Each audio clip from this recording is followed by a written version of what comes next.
नमस्कार। आज फेरि म उपस्थित भएको छु। यहाँहरू सबैलाई मेरो नमस्कार छ। आज म केही खास विषयमा कुरा गर्न चाहन्छु र यो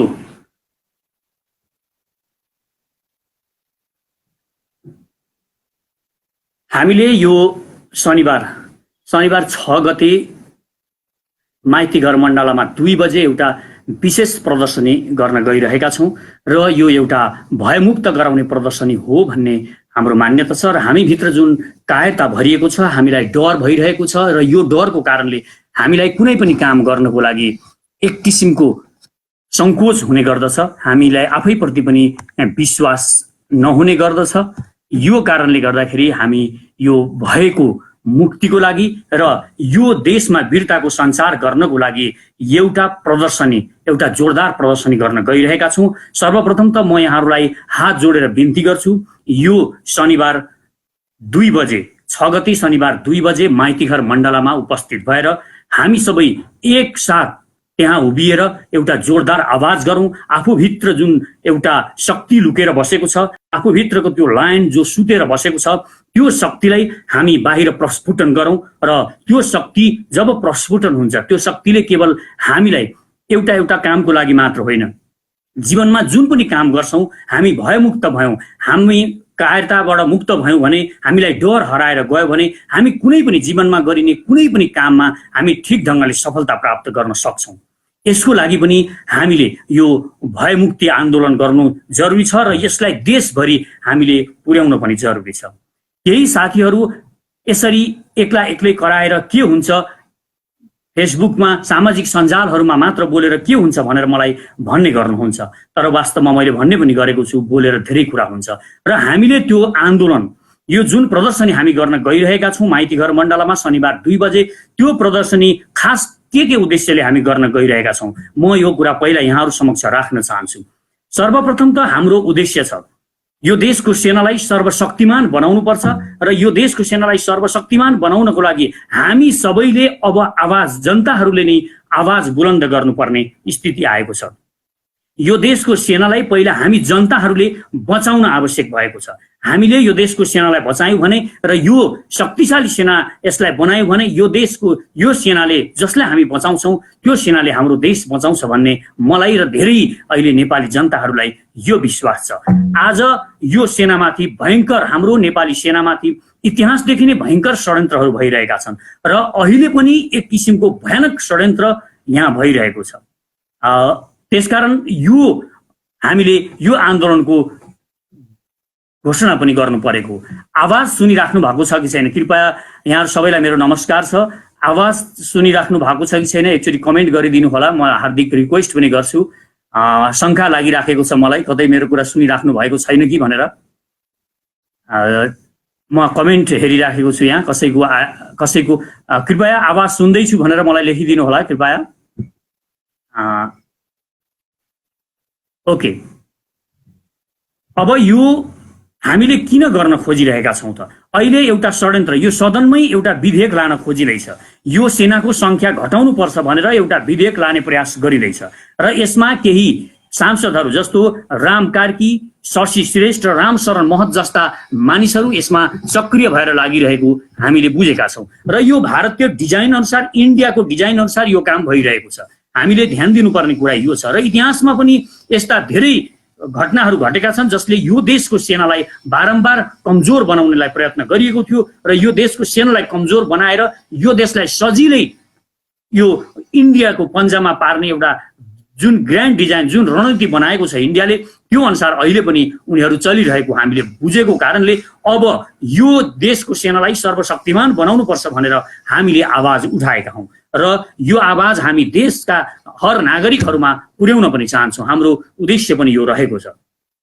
यो किन पनि जरुरी छ भने हामीले यदि समयमा यो गर्न सकेनौं भने भोलि कुनै एउटा विधेयक ल्याएर जसरी जसरी इतिहासमा धेरै घटनाहरू घटेका छन् पहिला पनि यो देशको सेनालाई कमजोर पार्नको लागि, जस्तो 2004-5 साल पछाडि नै धेरै षड्यन्त्रहरू भएका थिए इन्डियाबाट, र यो एउटा सर्वशक्तिमान सेना थियो। यो सार्क कन्ट्रीमै यो देशको सेनालाई घटाइयो, कमजोर बनाइयो, विविध कारणहरू देखाएर कमजोर बनाइयो। त्यस पछाडि अरू धेरै घटनाहरू यहाँ भएका छन्। ती घटनाहरूमा हामीले हेऱ्यौँ भने तपाईँले जब माओवादीहरू अलि सशक्त हुँदै गए, उनीहरू सत्तामा आए, उनीहरू सत्तामा आएपछि सर्वप्रथम उनीहरूले उठाएको माग पनि यही थियो, यो सेनालाई कसरी हुन्छ घटाउने, 10,000मा ल्याउने। यो भारतीय ग्रान्ड डिजाइन, इन्डियन डिजाइन अनुसार भएको कुरा हो।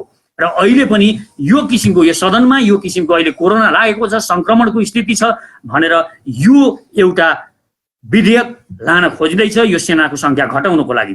यो सेनाको संख्या घटाउने जुन प्रयास गरिएको छ यो इन्डियाको डिजाइनमा भइरहेको छ, त्यसकारण यो हामीले रोक्न जरुरी छ। यसैको खबरदारी गर्नको लागि र यी लेन्डुपे दलालहरू जो बिकिरहेका छन्, इन्डियाले जसलाई खरिद गरिसकेको छ, तिनीहरू यो देशको विरुद्धमा, यो मातृभूमिको विरुद्धमा र हामी नागरिकहरूको विरुद्धमा र यो देशको सेनाको विरुद्धमा अहिले हामीले तिरेको कर खाएर, हामीले तिरेको करको भत्ता खाएर उनीहरू त्यहाँ प्रयोग भइरहेका छन्। यो बडो गम्भीर अवस्था छ। त्यसकारण यसको खबरदारी गर्नको लागि सर्वप्रथम हामी भृकुटी मण्डपमा उपस्थित हुनेछौँ। पहिलो हामी यसको लागि उपस्थित हुनेछौँ, किनभने यो हाम्रो सार्वभौम सत्तासँग, हाम्रो अखण्डतासँग जोडिएको कुरा हो। यदि हामीले यो अहिले गरेनौँ, आवाज उठाएनौँ भने एक किसिमको मानसिक रूपमा बिस्तारै बिस्तारै यिनीहरूले हामीलाई तयार गर्दै लान्छन् र यो सेनाको काम छैन भनेर भन्दै जान्छन् र यिनीहरूले यो सेनालाई कमजोर बनाउँछन् र घटाउँछन् र यो देशको सार्वभौम सत्तामाथि आक्रमण गर्छन्। हामी कहिल्यै पनि इतिहासमा दास नबनेको यो देशका हामी नागरिकहरू दास भन्ने अवस्था सिर्जना हुन्छ र दास बन्यो भने हाम्रो हालत ती सिक्किमेहरूको जस्तो हुन सक्छ, जसको आफ्नो भन्ने र आफ्नो गौरव गर्न लाग्ने सबै कुराहरू इन्डियनहरूले खोसिसकेका छन्। आज कश्मीरीहरूको हालत हुन सक्छ। तपाईँ कश्मीरमा देख्नुहुन्छ आज त्यहाँ इन्डियन सैनिक गएर त्यहाँ कसरी पाप कर्महरू गरिरहेको छ, त्यहाँका जनताहरूलाई कसरी सताएको छ र त्यहाँका मुसलमानहरूमाथि जुन आक्रमण गरिरहेको छ, त्यहाँका छोरीचेलीहरूमाथि बलात्कार गरिरहेको छ। यो भयानक घटना अहिले इन्डियन सेनाले कश्मीरमा जुन गरिरहेको छ त्यो भोलि नेपालमा हुन सक्छ। त्यसकारण यो हुनुभन्दा अगाडि नै हामी सजग हुन जरुरी छ, हामी सचेत हुन जरुरी छ र यही सचेतनाको लागि हामी जोरदारले हुङ्कार गर्नको लागि, यो आफूभित्र बसेको शक्तिलाई जगाउनको लागि, हामी कायर छैनौँ, हामी परो भने लड्न पनि सक्छौँ भन्नको लागि पनि हामी माइतीघर मण्डलामा भेला हौँ। म यो हार्दिक रिक्वेस्ट गर्छु। र अर्को एउटा पक्ष छ, एमसीसीको बारेमा पनि धेरै कुराहरू गर्ने गरिन्छ। मलाई केही साथीहरूले एमसीसी ल्याउनुपर्छ भनौ, यसले एमसीसी ल्याउनुपर्छ, यो देशलाई अमेरिकाको सेना ल्याउनुपर्छ भनौ भनेर केही साथीहरू मेरो कुरालाई ठिक ढङ्गले नबुझिकन भन्ने गर्नुहुन्छ। यसमा मेरो स्पष्ट धारणा छ। मेरो स्पष्ट धारणा जसरी यो देशका युवाहरूको स्पष्ट धारणा छ, मागेर खानु हुँदैन, कायर बन्नु हुँदैन। हामी जसरी म भनिरहेको छु भने एउटा कायर बन्नु हुँदैन भन्ने मानिसले मागेर खानुपर्छ भनेर कसरी भन्न सक्छ? त्यसकारण अनुदान जति आउँछ, जुन पनि अनुदान आउँछ, संसारभरिबाट हामीलाई अनुदान भनेर जुन चिज आउँछ त्यसमा दबाब हुन्छ। त्यो अमेरिकाको मात्र कुरा छैन, अमेरिकाको एमसीसीको मात्र कुरा छैन। जुनै पनि अनुदानमा यहाँ हामीलाई दबाब दिएर हाम्रो अखण्डता, हाम्रो सार्वभौम सत्ता, हाम्रो डिग्निटी, हाम्रो स्वाभिमानमाथि आक्रमण गरिन्छ। यो कुनै पनि अनुदानले गर्छ। किनभने तपाईँलाई थाहा छ, तपाईँको अगाडि जो भिख माग्न आउँछ, भिख माग्न आउने मानिसलाई तपाईँले कसरी दिनुहुन्छ? उसलाई सम्मान साथ आफ्नो हैसियतमा राखेर पक्का पनि आजसम्म दिनुभएको छैन होला। यो दिने बानीको विकास गरेको भए, मानवले यो विकास गर्न सकेको भए आज हामी पनि यो एमसीसी पूर्ण रूपमा एउटा स्वच्छ रूपमा स्वीकार गर्न सकिन्थ्यो होला। तर यहाँ युवाहरूले, यो देशका युवाहरू जो आफै गर्नुपर्छ, हामी आफै सक्षम हुनुपर्छ, भिख मागेर खाने होइन भनिरहनु भएको छ। यो एकदमै जायज कुरा छ र म पनि भन्छु, हामी यो देशका मानिसहरू सुनको पिरामा बसेर हल्लुङ्गेको कचौरा थापेर केही दानाहरू ओसारिरहेका छौँ। यो हामीले स्वीकार गर्नु हुँदैन। र यो अनुदान भनेको जुन पनि आउँछ, यो अमेरिकन, यो एमसीसीको मात्र म कुरा गरिरहेको छैन, जुन पनि अनुदान आउँछन् ती अनुदान भनेका डाका हुन्, डकैत गर्न नै आएका हुन्छन्। चाहे जुनसुकै आएका हुन्, जुनसुकै राष्ट्रले दिएका हुन्, उनीहरूले केही न केही स्वार्थ नभइकन हामीलाई अनुदान दिँदैनन्। तपाईँ जुनसुकै यहाँ बनेका बाटाघाटा कुनै पनि कुरा तपाईँ हेर्नुहोस्, तपाईँ बीपी राजमार्ग नै हेर्नुहोस्। ल उदाहरण दिउँ, जापान हाम्रो विरुद्धमा कहिल्यै पनि छैन। जापान एउटा नम्र देश पनि हो, विनम्र र लोयल देश पनि हो। उसले दोस्रो विश्वयुद्ध पछाडि कोहीमाथि आक्रमण गर्ने त्यो किसिमको व्यवहार पनि गरेको छैन। हाम्रो बीपी राजमार्ग हामीले देखेका छौँ, त्यो राजमार्ग जापानले बनाइदियो, जापानले बनायो, तर जापानले बनाउँदाखेरि त्यो मार्गमा बनाउँदाखेरि उसले के फाइदा लियो त त्योबाट हामीले हेरेका छैनौँ। त्यहाँ उसले सानो बाटो, ठिक्कको सानो बाटो बनायो र उसका हायस गाडीहरू बेच्यो, उसका हजारौं हजार हायस गाडीहरू त्यहाँ बिके र त्यो वास्तवमा त्यो बाटो बनाउँदा जति खर्च लागेको थियो त्यो उसले त्यहाँबाट उठायो। यसरी उनीहरूले आफ्नो फाइदा पनि गरिरहेका हुन्छन्। त्यसकारण हामीले अनुदानमा भन्दा बरु ऋण लिएर बनाऊ। म युवाहरूको यो कुरामा एकदमै समर्थन पनि गर्छु र युवाहरूले जो भनिरहनु भएको छ मागिस कि खाइस भनेर जुन युवाहरूको आवाज छ, यो आवाजमा मेरो पनि आवाज मिसाउन चाहन्छु म। अब यो देशमा युवाहरूलाई अघि लगाएर हामी जो पनि यो देशका नेताहरू छन् उनीहरूले पछि लाग्नुपर्छ, किनभने युवाहरूलाई थाहा छ यो देशको शासन सत्ता कसरी चलाउनुपर्छ, यो देशमा के गर्नुपर्छ भनेर। युवाहरूले जब म माग्दिन, मलाई मागेकोले मलाई चाहिँदैन भनिराख्नु भएको छ भने यो पौरख गर्छु भन्ने साहस पनि हो युवाहरूको। यो हामीले बुझ्न जरुरी छ। हरेक युवाहरूलाई अब हामीले विश्वास गर्न जरुरी छ, किनभने उहाँहरूले यो साहस देखाइराख्नु भएको छ। यो साहस जुन युवाहरूको छ, त्यसकारण युवाहरूको यो आवाजलाई सुनियोस्। अनुदान लिँदैछ, एमसीसी लिँदैछ भने हाम्रो डिग्निटीमाथि कुनै पनि किसिमको प्रहार नहोस्। यो कुरामा युवाहरूको यो कुरामा ध्यान दियोस् र अब युवाहरूले यसलाई पूर्ण रूपमा खारेजै गर्न चाहनु भएको छ भने हामी यो मात्र खारेज नगरौँ। म देशका युवाहरूलाई अनुरोध गर्न चाहन्छु, यो एउटा अनुदान मात्र खारेज नगरौँ। कुनै पनि अनुदानहरू यो देशमा जुन पनि अनुदान भनेर आउँछन् ती सबैलाई हामी अस्वीकार गरौँ। त्यो अनुदान हामीलाई भिख चाहिँदैन, हामी यो भनौँ। आज हामी तपाईँ देखिराख्नु भएको छ यो पशुपति विकास कोषले यत्रो टसल छ इन्डियासँग, यस्तो छ अवस्था। यो देशको भूमि कब्जा गरेर बुट बजारिरहेको छ इन्डियाले, तर 3 करोड रुपियाँ यो विकास कोषले पशुपतिको सफाई गर्छु भनेर त्यो इन्डियन राजदूतावासमा गएर भिख मागेछ। हेर्नुहोस् यो देशका निकम्मा शासकहरू, हामी इन्डियासँग लड्नुपर्छ, हामी आफ्ना पौरखले बाँच्नुपर्छ भनिरहेका छौँ, तर यी दलालहरू त्यो विकास कोषका दलालहरू गएर 3 करोड नाथे रुपियाँको लागि यिनीहरू नाक रगड्छन्, लम्पसार परेर आइरहेका छन्। यो दुर्गति छ, यी डाकाहरू हुन्, यी डकैत गरिरहेका छन्। त्यो के हुन्छ, जस्तो यो अनुदान भनेको के हो म अलिकति बताउँछु। यहाँ एउटा बाबु भिख माग्ने भयो भने, एउटा बाबु कतै कटौरा थापेर गएर भिख माग्छ भने उसले 99% त्यो भिख मागेर आएको पैसा सबै रक्सी खाएर सिद्ध्याउँछ र 1% पनि आफ्ना बच्चाहरूको लागि खर्च गर्दैन। अहिले जति पनि यो देशमा अनुदान आएको छ ती सबै अनुदानहरू त्यही रक्सिया बाबुले मागेको भिख जस्तो भएको छ। यिनीहरूले त्यो भिख जसरी ल्याएर यो देशको जनताको सेवा, यो देशको विकास गरेका छैनन्, जसरी रक्सी खाने बाबुले आफ्ना बच्चाहरूलाई भिख मागेर ल्याएर राम्रो गरेको छैन, त्यसरी नै यो देशका यी नेताहरूले जति पनि भिख मागेका छन्, अनुदान भनेर ल्याएका छन्, त्यो सबै यिनीहरूले खाएर दलाली गरेर आफ्ना मान्छेहरूलाई पोसेर आफ्ना दलालहरूलाई दिएर ठेक्कापट्टा पनि आफ्नैलाई दिएर सबका सब यिनीहरूले खाएका छन्। त्यसकारण यो अनुदान भन्ने डकैत जुन छ, डाका गर्ने, यो सबै पनि हटाउँ। र अर्को कुरा म युवाहरूलाई आह्वान गर्न चाहन्छु, हामीले अब अर्को एउटा कुरा पनि गर्नु छ। यी जति पनि एनजिओ र आइएनजिओहरू छन् यिनीहरूलाई पनि डाँडा कटाउनुपर्छ, यो देशबाट लखेट्नुपर्छ। यी दुले चोरहरू हुन्, यी दुले चोरले हामी बीचमा विभाजन ल्याइरहेका छन्। हाम्रो सार्वभौम सत्तामाथि यिनीहरूले भित्रै दुलो पारेर भुवाङ पारेर हामीलाई जसरी एमसीसीले माथिबाट अट्याक गर्न खोजिरहेको छ नेताहरूमा, त्यसरी नै यी दुले चोरहरूले, यी एनजिओ र आइएनजिओहरूले तलबाट हामीलाई खोतलिकन आँटिसकेका छन्। यिनीहरूले हामीलाई निकम्मा बनाइरहेका छन्। हामी पौरखी जाति हौँ, हामी पौरख गर्छौँ, हामी लड्न सक्छौँ, संसारमा गएर लड्न सक्छौँ भने हामी हाम्रो देशको विकास पनि गर्न सक्छौँ। यो आत्मविश्वास हामीले सिर्जना गर्न अब जरुरी छ र युवाहरूको यो आवाजलाई हामीले देशव्यापी बुलन्द गर्न पनि जरुरी छ। र अर्को कुरा पनि, यो सबै यो आवाज उठाउनको लागि हामी एकपटक यो देशका सारा युवाहरू एकपटक जमघट हुन जरुरी छ। र यो जमघटको लागि यो शनिबार यहाँहरूलाई म अनुरोध पनि गर्छु, जसरी हुन्छ कुनै पनि समस्याहरू, जस्तासुकै समस्याहरू हुन्, तपाईँहरू कृपया एकपटक माइतीघर मण्डलामा आउनुहोस्। 2 बजे माइतीघर मण्डलामा एउटा विशाल प्रदर्शन गरौँ। हामी यो दिल्लीतिर फर्किएर हामी गर्ज्यौँ, हाम्रो गर्जनाको ठुलो महत्त्व छ। त्यहाँ गर्जेर दिल्ली थर्किन्छ भनेर केही साथीहरू मलाई भन्ने गर्नुहुन्छ, तर तपाईँले त्यहाँ मात्र होइन, तपाईँले घरका छतमा गएर गर्जिनुहुन्छ भने पनि त्यसको महत्त्व छ। तपाईँ कोठामा गर्जिनुहुन्छ इन्डियाको विरुद्धमा भने पनि त्यसको महत्त्व छ। हाम्रो सिमाना मिच्नेका, हाम्रो सीमाको रक्षाको लागि हामी जहाँ गर्जिन्छौँ, जहाँ बोल्छौँ, त्यसको एक हाम्रो गर्जनाको, हाम्रो आवाजको महत्त्व हुन्छ। तपाईँले सोच्नुहुन्छ भने पनि महत्त्व छ।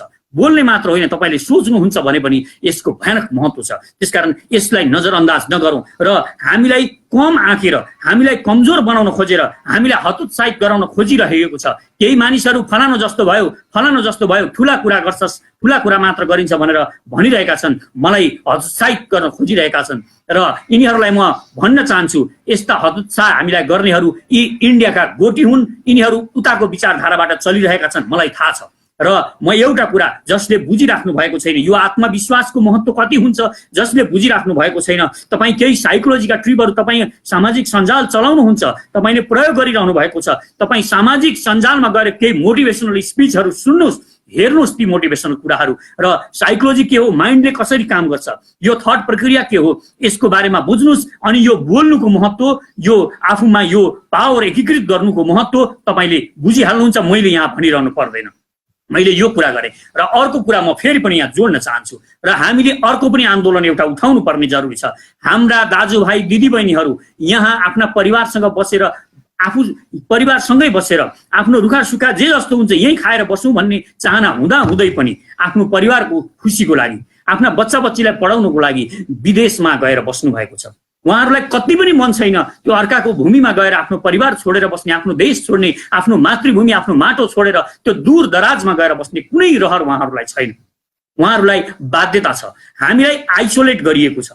उहाँहरू कुनै योग्यता नभएर विदेश जानु भएको होइन। यहाँ अयोग्यहरूले यो देशमा शासन चलाए। आफ्ना नाता, आफ्ना नजिकका मान्छेहरू, छोरा छोरी, भान्जा भान्जी, साला साली र जो पनि हुन्छन्, आफ्ना पैसा खाएर, पैसा लिएर यिनीहरूले सबैलाई पदमा पुर्याइरहेका छन्। र हामी जति पनि एउटा ठुलो वर्ग छ युवाहरूको, त्यसलाई आइसोलेट गरिएको छ, अलग थलग गरिएको छ। र हामीलाई यो लोकतन्त्रको मूलधारबाट अलग्याएर विदेशमा भाँसिनको लागि बाध्य बनाइएको छ। उहाँहरू आज यो कठोर परिश्रम गरिरहनु भएको छ, संसारभरि छरिएर यो जुन कठोर परिश्रम गरिरहनु भएको छ र रगत पसिना बगाएर यहाँ पैसा पठाउनुहुन्छ, त्यो रेमिट्यान्सको दुरुपयोग कसरी भइरहेको छ यो पनि बुझ्न जरुरी छ। तपाईँ हेर्नुहोस् यहाँ के गरिँदैछ। रेमिट्यान्स हामीलाई यहाँ डलर आउँछ, यो देशमा डलरको महत्त्व छ। हामीलाई डलर, भोलि यो देशलाई साँच्चै नै इन्डियाले आक्रमण गरौँ र त्यो बेला हतियार किन्नु पर्यो, हामीले वास्तवमै हामीलाई हतियारको जरुरी पर्यो भने डलरको सख्त जरुरी पर्छ।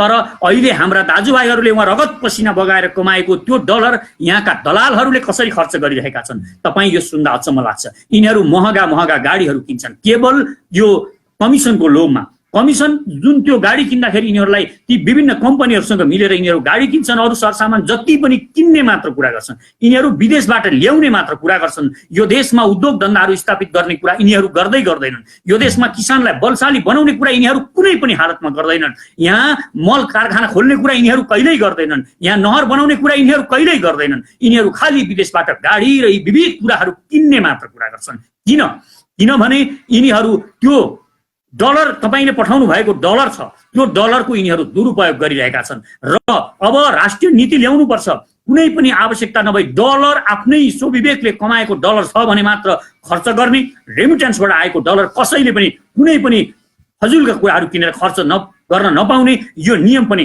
हामीले बनाउन जरुरी छ। अहिले हामीसँग राष्ट्र बैंकमा कति डलर होला एकचोटि हामी कल्पना गरौँ। यहाँ अरबौं डलर हुनु पर्थ्यो, खरबौं डलर हुनु पर्थ्यो, यति धेरै पैसा यहाँ आएको छ। तर मलाई लाग्छ यो देशको यो सरकारसँग रिजर्भमा अहिले 10 लाख डलर पनि छैन होला। यति निकममा यिनीहरूले त्यसरी चुसेर सारा बाहिरबाट आएको पैसा समेत सकेका छन्। आफूहरूले डलर आम्दानी गर्नको लागि, पर्यटनको विकास गर्नको लागि यिनीहरूले केही गर्न सकेका छैनन्, गर्दा पनि गर्दैनन् यिनीहरूले। र यिनीहरू सक्न मात्र, जुन रेमिट्यान्सबाट आएको छ त्यो सक्ने मात्र काम गरिरहेका छन्। यो देश लुटेकै छन्। हर मान्छे यो देश लुट्न लागेको छ। जो सत्तामा छन्, जो ठुला पार्टीहरू छन्, सत्ता सञ्चालन गरिरहेका छन्, त्यसकारण यिनीहरू लुटिरहेका छन्। देश लुट्नमा मात्र यिनीहरूको ध्यान छ। यिनीहरू योग्य छैनन् होइन, यिनीहरू योग्य छन्, यिनीहरू बाठा छन्। तपाईँ हामी जो विदेशमा यहाँ बसेर काम गरिरहेका छौँ, हामी भन्दा पनि यिनीहरू धेरै बाठा छन्। तर यिनीहरूले आफ्नो बठ्याइ, आफ्नो यो सबै जति पनि बठ्याइ छ, यिनीहरूले यो देशका जनताहरूलाई लुट्नको लागि, यो देशलाई लुट्नको लागि प्रयोग गरिरहेका छन्। सारा शक्ति यिनीहरूले देश लुट्नको लागि प्रयोग गरिरहेका छन् र यो देशको घातको लागि प्रयोग गरिरहेका छन्। तपाईँ बाबुराम भट्टराई हेर्नुहुन्छ, बाबुराम भट्टराईको कुरा गर्नुहोस्। यो देश यत्रो पढो, हामी डाक्टर गरेको मान्छे यो देश बनाउँछ होला भन्थ्यौँ, तर उसको सारा विद्या, यो देशको सारा स्रोतहरू इन्डियालाई बुझाउनको लागि लागिरहेको छ। त्यसकारण बाबुराम भट्टराई जस्ता गद्दारहरू अब मधेस छिरेका छन्। यिनीहरूले मधेसलाई पनि बिटुल्याउने छन्, यो देशलाई अब अझै खतरनाक मोडमा पुर्याउने छन्। यो देश अहिले नै पनि यो देशको स्थिति नाजुक बनाइसकेका छन् यिनीहरूले। त्यसकारण हामी युवाहरू, अब यो देशका सारा युवाहरूलाई म अनुरोध गर्छु, तपाईहरू जोडिनुहोस्। हामी जोडिन जरुरी भइसकेको छ। अब हामीले ढिलो गर्यौं भने, अब हामी ढिलो भयौं भने म तपाईहरूलाई भन्न चाहन्छु, यो देश 10 वर्षभित्रमा यो दास बनिसक्नेछ। यो देश यिनीहरूले यो डिजाइनमा इन्डियाले काम गरिरहेको छ र यो देशका नेताहरूलाई त्यसरी यिनीहरूले खरिद गरिसकेको छ। यहाँका बौद्धिकहरू, तपाईँ हेर्नुहुन्छ, यहाँका बौद्धिकहरू कति राम्रो कुरा गरौँ, गरिबका कुरा गरौँ, भ्रष्टाचारका कुरा गरौँ भनेर तपाईँ भन्नुहुन्छ, तर उसको एउटा उसको पोइन्टमा इन्डियाले आफ्नो थट घुसाइदिएको छ। जति पनि इन्डियामा गएर तालिम लिएर आउने त्यहाँ प्रोफेसरहरू जान्छन् र त्यहाँ विभिन्न प्रवचन दिएर आउँछन्, ती सबैलाई इन्डियाले आफ्नो सूत्र घुसाइसकेको छ। त्यो नेहरू डक्ट्रिन अनुसारले उसले हाम्रा यहाँका बौद्धिकहरूलाई त्यो किसिमको उद्घोष, त्यो विचार यहाँ सम्प्रेषित गरेको छ र यो किसिमका विचारहरू, यिनीहरूका विचारहरू सुन्न राम्रा हुन्छन्, यिनीहरू बौद्धिक पनि छन्, तर यिनीहरूको विचार खरिद गरिएको छ। त्यसकारण खरिद गरिएका विचारहरूप्रति तपाईँ सावधान हुन जरुरी छ। हामीले सावधान भएर हामीले सबै कुराहरूलाई ध्यानले हेरेनौँ भने हामी चाँडोभन्दा चाँडो हामीलाई दास बनाउने लाइनमा लगिएको छ। अहिले एउटा गौरव लाग्दो काम भएको छ, गौरव लाग्दो काम भयो। हाम्रा इतिहासमा सधैँ हाम्रा नेताहरूले खुट्टा कमाइरहे, कहिले पनि इन्डियासँग आँखामा आँखा जुदाएर बात गर्ने र उनीहरूसँग टक्कर गरेर हाम्रो सार्वभौम देश हो भने जसरी हामी गर्ने कुनै पनि प्रधानमन्त्री हामीले यो देशमा पाएका थिएनौँ। एउटा प्रधानमन्त्री केपी ओलीले यति काम गरे, उनलाई बधाई दिउँ, तर अब यिनको काम सकिएको छ। अब यिनले यहाँभन्दा बढी गर्न सक्दैनन्। यिनले अब त्यो जमिन लिम्पियाधुरा, कालापानी र लिपुलेकको त्यो जमिन यिनले फिर्ता ल्याउन सक्दैनन्। म तपाईँलाई विश्वास दिलाउन चाहन्छु, यिनीसँग अब त्यो बुता पनि हैसियत छैन। अब म यिनीहरूलाई अनुरोध गर्छु, यिनीहरूकै पार्टीको कुनै एउटा गतिलो मानिस, कुनै एग्रेसिभ, एकदमै अडान लिन सक्ने एउटा युवा प्रधानमन्त्री छानुन् र त्यो भूमिको लागि यिनीहरूले पाइला चालुन्। यदि यो देशको साँच्ची नै केपी ओली यो देशको भूमि फिर्ता गर्न चाहन्छन् भने इन्डियासँग वार्ता गर्नको लागि हामी शक्तिशाली हुन जरुरी छ। हामी शक्तिशाली भएर, हाम्रो सेना शक्तिशाली भयो भने, अनि हामीले जब यो प्रक्रियामा अगाडि बढ्छौँ तब इन्डियाले हामीसँग ठिक ढङ्गले वार्ता गर्छ, नभए उसले हामीसँग वार्ता पनि गर्दैन। त्यसकारण हामीले उसलाई वार्ता गर्ने बनाउनको लागि पनि हाम्रो यो देशको सेनालाई पावरफुल बनाउन अत्यन्तै जरुरी छ। यो केपी ओलीले गर्नुहुन्छ भने यो सेनालाई शक्तिशाली बनाउनलाई मन्त्री परिषदबाट अहिले नै केही समयमै निर्णय गरेर यो देशको सेनाको लागि विश्वका अत्याधुनिक वेपन्स किन्ने निर्णय गर्नुहुन्छ र बजेटमा अब पार्न थाल्नुहुन्छ भने यो उनले साँच्चै नै यो जमिन फिर्ता ल्याउँछन् भनेर विश्वास गर्न सकिन्छ, नत्र यो जमिन फिर्ता आउनेवाला छैन। अब हामीले यदि यो जमिन फिर्ता आएन भने हामी त्यही जमिनको लागि अड्किएर बस्ने होइन, त्यो त हामी कुनै पनि बेला फिर्ता ल्याउँछौँ। हामी लडेर हुन्छ, मरेर हुन्छ, हाम्रो जमिन त्यो हाम्रो अब नाक हो, त्यो हाम्रो नाक हामी काट्न दिँदैनौँ, हामी त्यो जमिन फिर्ता ल्याउँछौँ। अब त्योभन्दा बढी यदि इन्डियाले हामीलाई यसरी दबाब सिर्जना गरौँ भने अब त चाइनाले लद्दाखमा आक्रमण सुरु गरिसकेको छ। हामी पनि अब ग्रेटर नेपालको आवाजलाई बुलन्द गर्न जरुरी छ। हामी यो ग्रेटर नेपालको आवाज विश्वभरि थर्काउन जरुरी छ। हामी कायर भरेर बस्ने होइन। म देशका नागरिकहरूलाई अनुरोध गर्छु, तपाईहरू ठुलो कुरा नगर, ठुलो कुरा नगर भनेर आफूभित्र कायरता नभर्नुहोस्, तपाईँ आफूलाई कमजोर नबनाउनुहोस्। तपाईँ पनि वास्तवमा यो रक्त सञ्चार नयाँ किसिमले गर्नुहोस्। जुन थट सोचिराख्नु भएको छ तपाईँ, म गर्न सक्दिनँ, यो मबाट हुन सक्दैन भन्ने सोच्नु भएको छ, तपाईँको सोचको कारणले तपाईँले गर्न नसक्नु भएको। तपाईँ वास्तवमा गर्न सक्नुहुन्छ, यो क्षमता तपाईँसँग छ। तपाईँ जुन पनि काम सोच्नुहुन्छ त्यो कामलाई तपाईँले सोचेर माइन्डमा, तपाईँ जब माइन्डमा सफल हुनुहुन्छ तब तपाईँ गर्न सक्नुहुन्छ। माइन्डमा तपाईँको मस्तिष्कले गर्न सक्दैन, म गर्न सक्दिनँ भन्ने तपाईँ ठान्नुहुन्छ भने तपाईँ गर्न सक्नुहुन्न। त्यो सही कुरा हो। वास्तवमा तपाईँ जो पनि आफ्नो हैसियत अनुसारले पदहरू पाउने गर्छ, हैसियत अनुसारले माथि पुग्ने गर्छ। कोही मानिस, तपाईँ हेर्नुहोस्, एउटा बैंकमा पनि तपाईँ एउटा सिइओ हुन्छ, त्यहाँ 20 लाख तलब खाने सिइओ पनि हुन्छन् र क्लर्क पनि त्यहाँ हुन्छन् जो 15,000 20,000 मात्र तलब खानुहुन्छ। उहाँ क्लर्कलाई के लाग्छ, अब सिइओले यत्रो पैसा पाउने, मैले नपाउने, यो के भयो भनेर उहाँलाई लाग्न सक्छ। यो लाग्नु स्वाभाविक छ। तर वास्तवमा उहाँले आफ्नो हैसियत बढाउने, जुन सोच बढाउने कुरा छ त्यो गरिराख्नु भएको छैन। म सिइओ हुन्छु भनेर जब एउटा क्लर्कले सोच्न थाल्नुहुन्छ र त्यो अनुसारले व्यवहार गर्न थाल्नुहुन्छ, त्यो अनुसारले एक्सन गर्न थाल्नुहुन्छ, तब वास्तवमा भोलि उहाँ पनि 20 लाख तलब खाने बन्नुहुन्छ।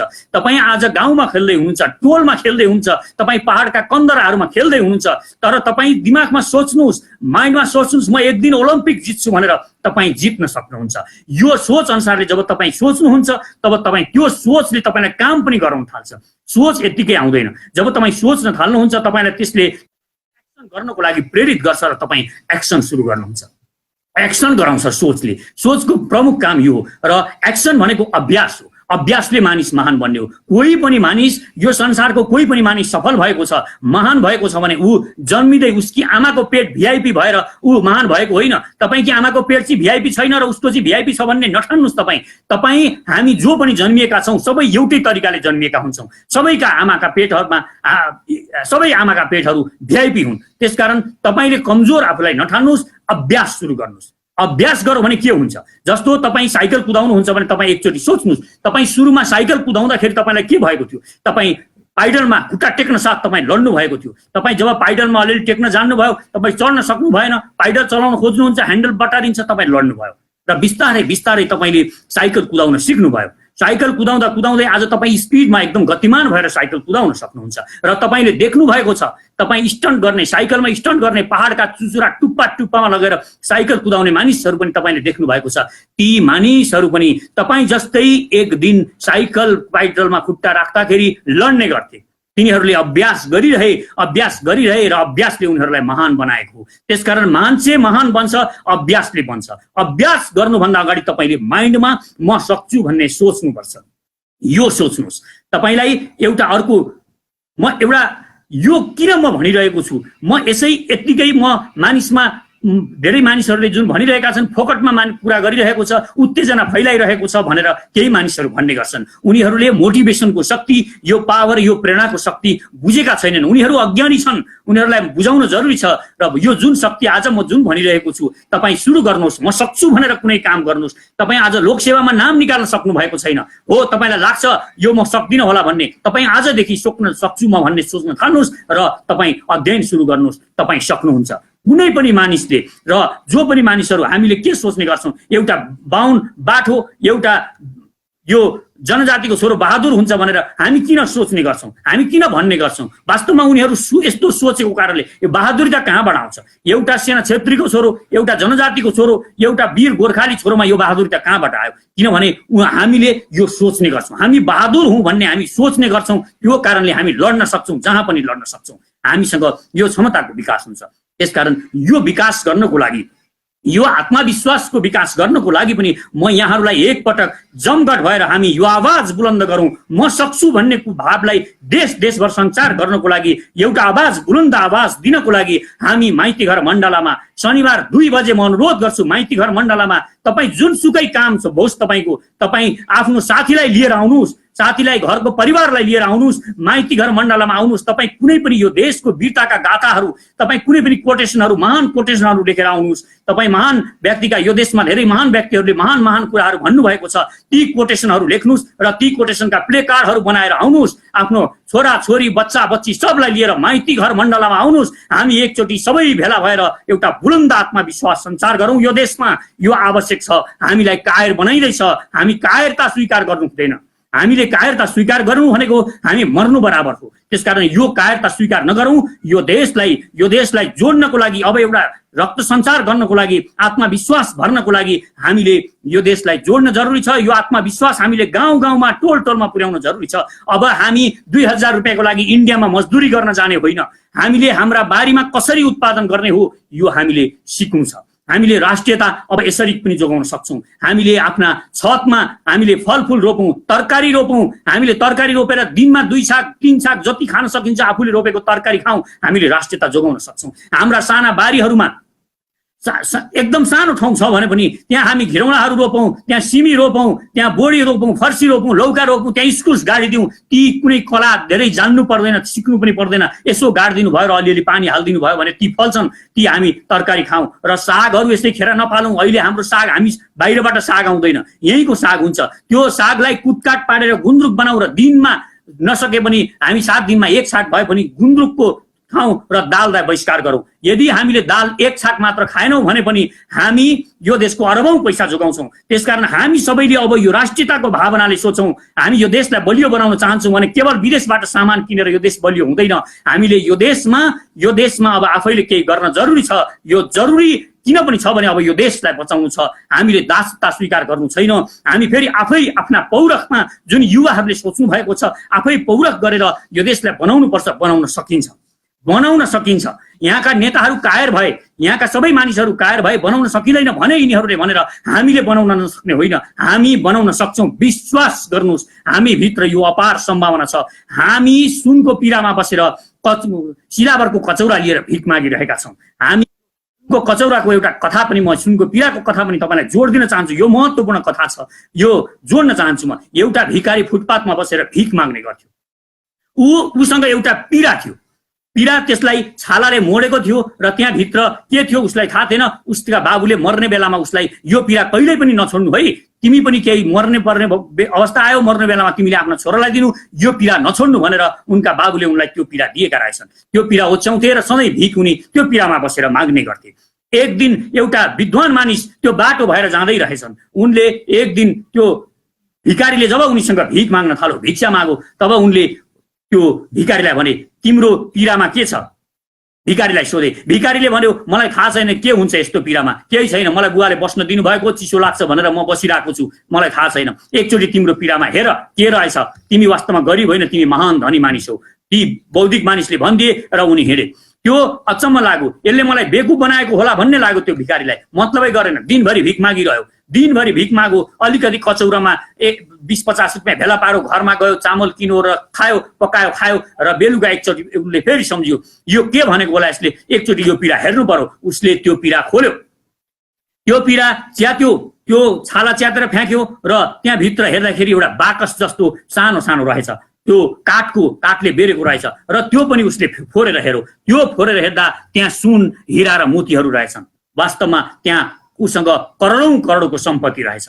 हेर्नुहोस्, यही भिखारीको हालत छ हाम्रो पनि। हामी आज एमसीसी अनुदान भन्छौँ, हामी के भन्छौँ, हामी दुनियाँ अनुदान भनेर हामी आफ्नो देशको सार्वभौम सत्ता अर्कालाई बुझाउन खोजेर हामी अर्काको अगाडि झुकेर आज सुनको पिरामा बसेर कचौरा थापिरहेका छौँ, भिख मागिरहेका छौँ। हामी कसैको अनुदान स्वीकार नगरौँ, कुनै पनि अनुदान। यो एमसीसी मात्र होइन, यदि खारेज गर्ने हो भने यो नियमै बनाउन हामी सरकारलाई बाध्य गरौँ र कुनै पनि अनुदान नलिउँ। हामी बरु ऋण लिउँ, हामी बरु ऋण लिएर यहाँ काम गरौँ, आफ्नो स्वविवेकले गरौँ। आफूले भनेका ठाउँमा कुन परियोजनामा ऋण लिने हो त्यसमा मात्र लिउँ। उनीहरूले भनेका परियोजनामा हामी नलिउँ। हामी यहाँ मल कारखाना खोल्नको लागि लिउँ, हामी नहर बनाउनको लागि ऋण लिउँ, यस्ता कामहरूको लागि, यो कृषि उत्पादनको लागि हामी ऋण लिउँ, हाम्रा युवाको पर्यटन विकासको लागि ऋण लिउँ। तर उनीहरूले हामीलाई यसो गर भन्छन्, त्यस्ता कुराहरूमा जे गर भन्छन्, त्यसमा ताली बजाउँदै हामी ऋण लिन नकुदौँ। अनुदान अस्वीकार गरौँ र ऋण लिउँ। त्यो ऋण लिएर हामी ऋण तिर्ने पौरख आफै गरौँ। यो देशमा धेरै गर्न सकिन्छ। यो देशमा सम्भावनाको खानी छ। यो देशलाई विश्वास गर्नुहोस्, यो देश भनेको तपोभूमि हो, ब्रह्माण्डको सबैभन्दा, यो पृथ्वीको सबैभन्दा उत्तम र साधन स्रोत भएको देश छ। यो देशका साधन स्रोतको हामीले खन्न सकेका छैनौँ, उपयोग गर्न सकेका छैनौँ। यो हाम्रो कमजोरी हो। बौद्धिकता हामीमा पुगेन होला। हाम्रा नेताहरू बिके दलाल भए, सधैँ अर्काको चाकरी गरेर, चाप्लुसी गरेर, किनेर खाने मात्र गरे। यिनीहरूले हामीलाई निकम्मा बनाइरहेका छन्। केवल अर्काको भरमा बस्ने बनाउनु भनेको निकम्मा हुनु हो। जब तपाईँलाई अर्काले दिएर मात्र तपाईँ खानुहुन्छ भने एक दिन जब उसले दिन छोड्छ, त्यो दिन तपाईँ दास बनिसकेको हुनुहुन्छ। दिनु भनेको उसले दास बनाउनको लागि नै दिने हो। जसले पनि दिन्छ भने दास बनाउनको लागि दिन्छ। कसैसँग पनि नमागौँ। र म रिक्वेस्ट गर्छु, हामीले चाँडै नै यो पशुपति जसले भिख मागेको छ, इन्डियासँग 3 करोड 10 करोड रुपियाँ पशुपति कोषमा छ, त्यहाँ त्यो पशुपति विकास कोषमा यति धेरै सम्पत्ति छ, यति धेरै अनुदान दिनुभएको छ, त्यहाँ जनताले यति धेरै दान दिनुहुन्छ। त्यो पैसा खर्च नगरेर सफाई गर्छु भनेर त्यहाँका गद्दारहरूले गएर पैसा लिएर आएका छन्। 3 करोड रुपियाँ, 3 करोडको अगाडि लगेर नाक लगेर उनीहरूले त्यसको खुट्टामा दूतावासमा, त्यो राजदूतावासको त्यो राजदूतको खुट्टामा लगेर नाक जोडेका छन्। यी गद्दारहरूलाई त्यो पैसा फिर्ता गर भन्न हामीले चाँडै त्यहाँ जानुपर्छ। अब यो पशुपति क्षेत्र घेर्नुपर्छ र त्यहाँको कोषको अध्यक्षलाई, सचिव जो जो छन् तिनीहरूलाई थुतेर बाहिर निकाल्नुपर्छ र त्यो पैसा फिर्ता गर्न लाउनुपर्छ। 3 करोडको लागि अब गोर्खाली छोरोले जात फाल्दैन, अब आफै पौरख गर्ने हो, हामी सबै जाने हो पशुपति सभा गर्न। ती चोट्टाहरूको पैसा हामीलाई किन चाहियो? इन्डिया दलालको पैसा हामीलाई किन चाहियो? हामी हरेक नेपालीहरू जाउँ, हामी सबै जमघट गरौँ र हाम्रो पशुपति सभा गरेर हामी जान्छौँ। हामीले यो गर्न जरुरी छ। त्यसकारण म रिक्वेस्ट गर्छु, अब भिख नमागौँ, हामी भिख स्वीकार नगरौँ। यो भिख स्वीकार गरिन्जेल यो देश बन्नेवाला छैन। यहाँका एनजिओ आइएनजिओहरूलाई पनि कुटी कुटी खेल्न जरुरी छ। यी जो गाउँमा पस्छन् यिनीहरूलाई लखेटौँ, त्यहाँबाट लखेटेर यिनीहरूलाई देश निकाला गरौँ। सरकारले गर्दैन भने हामी गरौँ। त्यसकारण यो सरकार, यहाँका यी जति पनि नेकपाका कम्युनिस्टहरू छन्, यहाँका केही मानिसहरू इमानदार छन्, धेरै मानिसहरू इमानदार छन्, तर यहाँ दलालहरूले यसरी क्याप्चर गरेका छन्। आइएनजिओको पैसा खाएर यिनीहरू यहाँ बोल्ने गर्छन्। त्यसकारण यहाँका दलालहरू, कांग्रेसका दलालहरू, जो राम्रा मान्छेको हामी कदर गरौँ, नराम्रा दलालहरूको खोजी गरौँ र जो पनि यिनीहरू यो देशलाई सर्वनाश गर्नको लागि उद्यत भएर लागिरहेका छन्, विदेशी आइएनजिओहरूलाई यहाँ ल्याएर हामीमा भाँड भैलो मचाइरहेका छन्, हामीलाई जातिगत विभेद ल्याइरहेका छन्, कहिले कसैलाई दलित भएर उठाएका छन्, बाहुन भनेर उठाएका छन्, एक अर्कामा मधेसी भनेर हामीलाई जनजाति भनेर एक अर्कामा झगडा लाउने यिनीहरूले हामीलाई पुरा तारतम्य मिलाएका छन्। त्यसकारण यिनीहरूको जन्जालमा हामी नफसौँ, यिनीहरूलाई यो देशबाट निकाला गरौँ। जो पनि यो देशको बाहिरबाट आएको आइएनजीको पैसा खान्छ त्यो दलाल हो भनेर हामी निर्णय गरौँ र त्यसको नाम लिस्ट लेख्न थालौँ र टोल टोलबाट यिनीहरूलाई खेद्न जरुरी छ। र म रिक्वेस्ट गर्छु, म अनुरोध गर्छु, यो आवाजलाई तपाईँ आफ्नो आवाज बनाउनुस्। यो मेरो आवाज केवल मेरो आवाज होइन, यो तपाईको पनि आवाज हुनुपर्छ। यो 3 करोड नेपालीको आवाज हुनुपर्छ। जब यो आवाजलाई हामीले हाम्रो आवाज बनाउँछौँ तब मात्र यो देश जोडिन्छ अनि हामीलाई पौरख गर्ने साहस आउँछ। हामी वास्तवमा पौरखी जाति हौँ, हामी कसैसँग मागेर खाएको जाति होइनौँ, हामीले दिएर खाएका छौँ। हामीले केही 20-50 वर्ष अगाडि पनि दुनियाँलाई दिएका छौँ। त्यसकारण यो कुरामा विश्वास गरौँ, आफूलाई विश्वास गरौँ। पहिला म गर्न सक्छु भन्ने कुरामा विश्वास गरौँ। यो देशमा मजदुरको खाँचो छ, यो देशमा काम गर्ने बेलामा यहाँ मानिसहरूको खाँचो हुन्छ। यहाँ काठमाडौँमा तपाईँ हेर्नुहोस् कति धेरै बाहिरका इन्डियनहरू लाखौँ खरबौँ रुपियाँ यहाँबाट इन्डिया गएको छ, तर ती 2-4 लाख मानिसहरू इन्डियामा गएर वर्षमा 10-20 हजार पनि लिएर आउनुहुन्न। त्यसको विरोध गरेर हौवा पिटाइरहेको छ। कुनै पनि नेपालीले इन्डिया जानु पर्दैन, यो जरुरी छैन। यही काठमाडौँमा र यो देशका विकास कार्यहरूमा धेरै धेरै कामहरू हामी निकाल्न सक्छौँ र यही गर्नुपर्छ। यही तपाईँ प्लम्बरिङको काम सिक्नुहोस्, तपाईँ घर बनाउने काम सिक्नुहोस्, साना साना उद्यम सिक्नुहोस्, यहाँ धेरै काम छ, हामी त्यो गर्न सक्छौँ। अहिले यो देशमा वास्तवमा इन्डियाको विकास हुनलाई, इन्डियालाई शक्तिशाली बनाउनलाई अप्रत्यक्ष रूपमा हामीले नै भूमिका खेलिरहेका छौँ। किनभने उनीहरू यहाँ आएर काम गर्छन् र सारा पैसा यहाँबाट लिएर जान्छन्। हामी उनीहरूका सामान किनिदिन्छौँ र हाम्रो बजेट जुन घाटा छ, तपाईँ हेर्नुहोस् व्यापार घाटा, त्यो व्यापार घाटा अरबौँमा छ र त्यो सबै हामीले वास्तवमा अन्जानमा हामीले इन्डियालाई धनी बनाइरहेका छौँ, इन्डियालाई शक्तिशाली बनाइरहेका छौँ र हामी उसैलाई शक्तिशाली बनाएर अनि उसको दास बन्न खोजिरहेका छौँ। हेर्नुहोस् यो कमराकी स्वास्नी भनिन्थ्यो पहिला, कमराकी स्वास्नीको साउले जतिखेर पनि गिजोल छ भनिन्थ्यो, अहिले त्यस्तै भइरहेको छ। हामी नै उसलाई शक्ति दिन्छौँ, हामी नै उसलाई सर्वशक्तिमान बनाउँछौँ, तर उसैले हामीलाई गिजोलिरहेको छ, हामीलाई उसैले आक्रमण गरिरहेको छ, हाम्रै सिमानामा उसले सियाना राखिरहेको छ। यो एउटा कुरा छ। र अर्को कुरा, अब चाइनासँग हामीले एकदम कङ्क्रिट जस्तो सम्बन्ध बनाउन पनि जरुरी छ। चाइनासँग इन्डियाको अब युद्ध हुनेवाला छ। यो युद्ध अमेरिकाले कुनै पनि हालतमा चाइना र इन्डियालाई प्रयोग गरेर पुरै यो क्षेत्रमा इन्डिया मार्फत युद्ध थोपर्दैछ र हामीले अब हाम्रा सेनालाई यो जुन गोर्खा रेजिमेन्ट भनेर जुन इन्डियामा हामीले हाम्रा युवकहरूलाई पठाइरहेका छौँ, उनीहरूलाई पनि हामीले अब यो सरकारले नै फिर्ताको लागि आह्वान गर्नुपर्छ। अब हामीले कुनै पनि हालतमा इन्डियामा हाम्रा सेनाहरूलाई मर्नको लागि पठाउनु हुँदैन। उसको सीमा रक्षाको लागि हाम्रा युवाहरूले किन ज्यान दिनुपर्ने आवश्यक छैन। अब यो पनि हामीले विचार गर्नुपर्छ र यसको लागि पनि हामीले आवाजहरू बुलन्द गरेको हुनुपर्छ। यो आवाजलाई देशव्यापी बनाऊ र म यहाँहरूलाई फेरि पनि अनुरोध गर्छु, आफ्ना साथी सङ्गी जो पनि आफूसँग नजिक हुनुहुन्छ, तपाईँ अलिक टाढा हुनुहुन्छ, गाडी छैन भने तपाईँ हिँडेर पनि आउनुहोस्। माइती घर मण्डलामा मेरो हार्दिक रिक्वेस्ट छ, 2 बजे शनिबार 6 गते शनिबार 2 बजे, यो आउने शनिबार तपाईँ 2 बजे माइतीघर मण्डलमा उपस्थित हुनुहोस्। हामी एउटा आवाज बुलन्द गरौँ। हामी सांकेतिक रूपमा त्यहाँ हामीले जुन हतियार ल्याउने भनेका छौँ, कसैले पनि हतियार लिएर आउने होइन। फेरि तपाईँहरू भ्रममा नपर्नु होला, खुकुरी लिएर आउने भनिएको छ भनेर तपाईँ खुकुरी बोकेर नआउनु होला, त्यसको आवश्यकता छैन। हामीले साङ्केतिक रूपमा गर्ने जुलुसको लागि केही खुकुरीहरू त्यहीँ राखेका हुन्छौँ। हाम्रा विशेष कार्यकर्ताहरूसँग, म सचेत नेपाली हो नवनिर्माण सेनाका कार्यकर्ताहरूसँग मात्र त्यो हुन्छ र त्यो हामीले इन्डिया दिल्लीतिर हामी ताकेर त्यो धार त्यतापट्टि पारेर हामी जुन नारा गर्छौँ र हामी सिंहदरबारलाई पनि अम्लो ठड्याउँछौँ। यदि तिमीले ठिक समयमा निर्णय लिएनौ, त्यहाँबाट सीमाबाट हाम्रो भूमिबाट इन्डियन सेना हटाउनको लागि पहल गरेनौ, यो देशको सेनालाई सर्वशक्तिमान बनाएनौ र हाम्रो सशस्त्रलाई तिमीले सिमानामा अधिकार दिएर पठाएनौ भने त्यहाँ एउटा हाम्रा जवानहरू, सशस्त्रका जवानहरू जब सिमानामा जानुहुन्छ, सिमानामा गएको बेला उहाँलाई अधिकार छैन। सिमाना मिचोर जोर जबस्ती गरो, उहाँको कपडा च्याति उहाँको बन्दुक खोज्न आइसकेका हुन्छ, त्यो बेला उहाँलाई हान्ने अधिकार छैन। यस्तो अधिकार त्यही स्थानीय रूपमा दिनुहोस्, त्यहीँको स्पटको चौकीलाई नि तपाईँले दिएको हुनुपर्छ। र हामी नवनिर्माण सेना बनाउँदैछौँ। यो नवनिर्माण सेना भनेको देशमा विकास कार्य गर्नको लागि हो। यो सेना भनेको कोदालो पनि चलाउन सिक्छ र यसले बन्दुक पनि चलाउन सक्छ। परो भने यो लड्न पनि तयार हुन्छ, तथापि यो निर्माण गर्नको लागि हो। र म अन्त्यमा रिक्वेस्ट गर्न चाहन्छु, हामी चाँडै नै यो अभियान, यो महाअभियानलाई हामी चाँडै नै पार्टीमा परिणत गर्दैछौँ। किनभने कुनै पनि चिज बदल्नको लागि त्यो सिस्टमभित्र घुस्न जरुरी छ। सिस्टमभित्र हामी घुस्न सकेनौँ भने हामीले बाहिर सुमसुम्याएर बाहिर धुलो झारेर परिवर्तन आउँदो रहेनछ। हामीले बाहिर कराएर मात्र परिवर्तन आउँदैन, किनभने परिवर्तनको लागि हामी भित्रै घुस्न, सिस्टममा घुस्न जरुरी छ। हामी सिस्टममा घुस्न चाहन्छौँ। अब यो युवाहरूलाई, यो देशका युवाहरूलाई हामी सिधै सिस्टममा लिएर जान चाहन्छौँ। र युवाहरूलाई मेरो रिक्वेस्ट छ, अनुरोध छ, तपाईँ जुनसुकै पार्टीमा हुनुहोस्, चाहे काङ्ग्रेसमा हुनुहोस्, चाहे कम्युनिस्टमा हुनुहोस्, चाहे राप्रपामा हुनुहोस्, तपाईँ यो देशलाई माया गर्नुहुन्छ, यो देशलाई सर्वशक्तिमान बनाउन चाहनुहुन्छ भने तपाईँ आउनुहोस्, माइतीघर मण्डलमा पनि आउनुहोस् यो शनिबार 2 बजे र हामीसँग जोडिनुहोस्। तपाईँहरू हामीसँग जोडिनुहोस् र नेतृत्व तपाईँहरू लिनुहोस्। अहिले हामीसँग कोही पनि नेता छैन, हामी कोही नेता छैनौँ र अहिले हामीले नेता बनाइरहेका छौँ, नेता खोजिरहेका छौँ। यो बेलामा नेतृत्व लिनको लागि तपाईँ आउनुहोस् र हामी मिलेर एउटा सामूहिक नेतृत्वमा यो देशलाई हामीले उठाउनुपर्छ। हामी सबै एकजुट भएर, र विशेषतः म महिलाहरूमा अनुरोध गर्न चाहन्छु, मेरो दिदीबहिनीहरू, तपाईँहरू कृपया जोडिनुहोस्, आउनुहोस्। हामीमा अहिले महिला नेतृत्वको एकदमै कम महसुस गरिरहेका छौँ, एकदमै कम हुनुहुन्छ। र हाम्रो दलित समुदायको साथीहरूलाई म हार्दिक रिक्वेस्ट गर्छु, जनजातिको साथीहरू त एकदम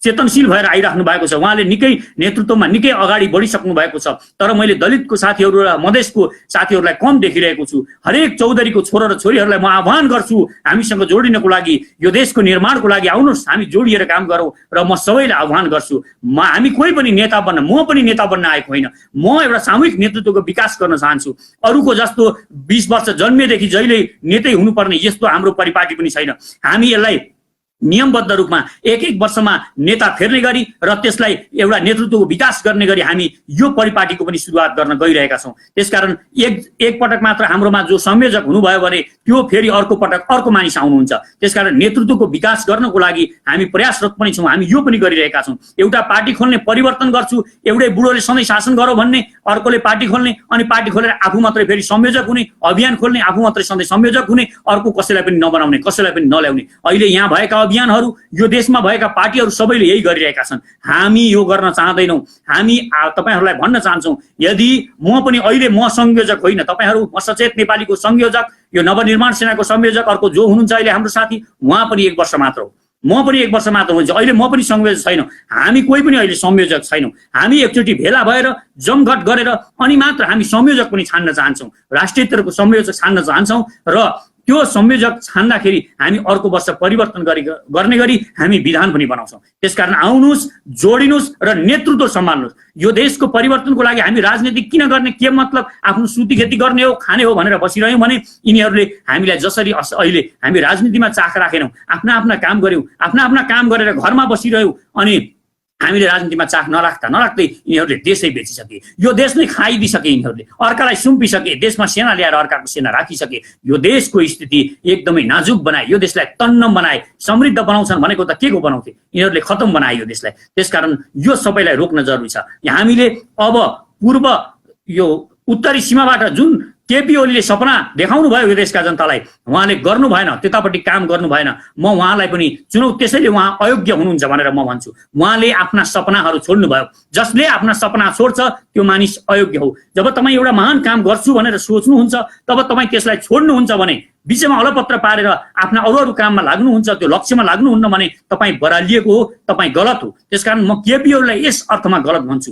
यो कुरा त यो कालापानी लिम्पियाधुरा लिपुलेकको नक्सा ल्याउने कुरा त इमर्जेन्सी बिचमा आएको हो। उहाँको प्रोजेक्ट के थियो? उहाँको प्रोजेक्ट थियो रेल ल्याउने प्रोजेक्ट थियो। खोइ त्यो रेल ल्याउने प्रोजेक्ट हामीले प्रश्न सोध्न जरुरी छ। रेल आउँदैन नभनौँ, फेरि हामी रेल ल्याउन सकिँदैन चाइनाबाट नभनौँ, रेल ल्याउन सक्ने मसँग पनि प्लान छ। म तपाईँलाई बताउन चाहन्छु, हामीलाई धेरै पैसा लाग्छ, खरबौँ लाग्छ, ल ठिक छ लाग्छ। अब कसरी हामी रेल ल्याउन सक्छौँ? हामीले जसरी हायेस्ट गाडी किनिदिएर त्यत्रो बाटो जापानलाई बनाउनको लागि सहुलियत दिन सक्यो, उसले बनाउन सक्यो, त्यो हामीले उसको हायेस्ट गाडी किनेको कारणले हो। र हामीले अहिले सम्झौता गरेर अरू देशका विदेशबाट जुन पनि किसिमका गाडीहरू आउँछन् ती सबैमा अलिक बढी भन्सार लाउने र चीनबाट आएका गाडीहरूमा हामीले कम भन्सार लगाएर गर्यौँ भने, चीनका गाडीहरू मात्र आयात गरिदियौँ भने यो देशमा लाखौँ लाख अरबौँ पैसा जुट्नेछ र त्यो पैसाले हामी चीनबाट जुन गाडी किनिदिन्छौँ त्यो एउटा उसले हामीलाई त्यो रेल बनाइदिन सक्छ। हामीले आफै बनाउन सक्छौँ। मतलब यसरी हामी काम गर्न सक्छौँ र यो गर्न सकिन्छ। यसको लागि पहल गर्न जरुरी छ। यो अत्यन्त आवश्यक छ। यो रेल हामीले ल्याएनौँ, हामीले चाइनामा नाका ठिक ढङ्गले बन्दरगाह उपभोग गर्न सकेनौँ भने हामीलाई इन्डियाले फेरि केही वर्षमै आज भोलि अर्को प्रधानमन्त्री आउँछ, अर्को लुते बेखम्मा प्रधानमन्त्री आउँछ, निकम्मा कायर प्रधानमन्त्री आउँछ र फेरि हामी त्यसै गरी हामी फस्छौँ र उसले फसाउँछ। त्यसकारण हामीलाई हाम्रो मुक्तिको लागि पनि हामीलाई उत्तरको बाटोको आवश्यकता छ। यो हाम्रो स्वतन्त्रताको लागि आवश्यक हो। यो सपना केपी ओलीले छोड्नु भएको छ। त्यसकारण आफ्ना सपना छोड्ने प्रधानमन्त्री हामीलाई चाहिँदैन। तपाईँ यो सपनालाई मूर्त गर्ने, यो सपनालाई साकार गर्ने खालको अर्को युवा प्रधानमन्त्री बनाउनुहोस् र तपाईँ छोडिदिनुहोस्। तपाईँले यति नक्सा ल्याउनु भयो, तपाईँलाई हामी रथयात्रा गराउँछौँ, तपाईँलाई सम्मान गर्छौँ र इतिहासमा तपाईँको सम्मान पनि हुन्छ। अब हामीलाई उत्तरमा ठिक ढङ्गले बन्दरगाह खोल्न सक्ने र रेलको वास्तवमै हामीलाई ल्याउन सक्ने एउटा चट्टानी अठोट भएको प्रधानमन्त्री दिएर तपाईँ राजीनामा गर्नुहोस्। यो अहिलेको आवश्यकता हो। त्यसकारण अन्त्यमा अब म अन्त्यमा आइसकेको छु। यहाँहरूसँग हार्दिक रिक्वेस्ट गर्छु, फेरि पनि अन्त्यमा म रिक्वेस्ट गरिरहेको छु। यो मेरो मात्र रिक्वेस्ट छैन, यो देशको आवश्यकता हो। म देशको आवश्यकता बोलिरहेको छु र यहाँहरूलाई म अन्त्यमा फेरि पनि माइतीघर मण्डलामा यो शनिबार आइदिन 2 बजे आइदिनु हुनको लागि हार्दिक अनुरोध गर्छु। र यो भिडियोलाई तपाईँले आफूले डाउनलोड गरेर आफ्नै फेसबुकमा पनि लगाउन सक्नुहुन्छ। यसलाई सेयरै गरिरहनु पर्छ। यसले के भन्छ कि भन्ने ठान्नु पर्दैन। तपाईँहरूलाई यो सेयर गर्न अप्ठ्यारो छ, तपाईँलाई डाउनलोड गर्न आउँछ भने आफै डाउनलोड गर्नुहोस्। डाउनलोड गरेर यो भिडियोलाई आफ्नो सामाजिक सञ्जालहरूमा प्रयोग गर्नुहोस्। तपाईँ जहाँसुकै पनि प्रयोग गर्नुहोस्। युट्युब चलाउने साथीहरूले युट्युब प्रयोग गर्नुहोस्। सामाजिक सञ्जाल फेसबुक ट्विटर चलाउने साथीहरूले ट्विटर चलाउनुहोस्। टिकटकमा युज गर्नुहोस्। जहाँसुकै यो आवाजलाई हामीले देशव्यापी बनाउनु छ र यो आवाजलाई देशव्यापी बनाउनमा हामी सबै लागौँ र हामीले एकदम सक्रिय भएर यो आवाजलाई बुलन्द गरौँ। साहस भर्नु अत्यन्तै जरुरी छ। धन्यवाद। हवस् त, नमस्कार।